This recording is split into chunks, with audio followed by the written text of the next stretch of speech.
Причина вызова: громко шумит вентилятор у холодильника LG. Как вы знаете, у холодильника LG в современных моделях и не очень современных есть вентилятор.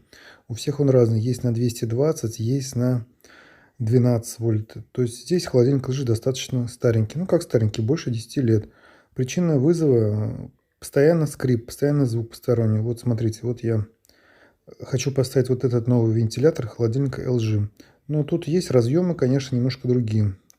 Чтобы открутить этот вентилятор, который закреплен к конденсатору, достаточно неудобно. Для этого я использую либо трещотку, вот, потому что по-другому никак.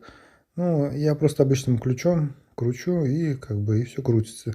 Если уж тяжело, если уж неудобно, можно трещоткой. Кому как, в общем. То есть туда пролезть, в принципе, можно. Лучше это делать в перчатках, потому что в перчатках вы не поцарапаетесь. Все это делается достаточно несложно. Самое главное, чтобы у вас был этот вентилятор. Вот купил себе небольшой такой комплект. Кстати, они магнитные, эти шестигранники. Видите, в каком состоянии находится старый вентилятор. Рекомендую, если у вас нет возможности поменять вентилятор, вы разберите и почистите его. Но лучше поменять, все равно скрипы могут быть. Поставите новый, все нормально. Вот этот я старый снял, оригинальный, который послужил больше 10 лет, китайский. Вот этот буду ставить на 11 Вт, 220 вольт, тоже так же.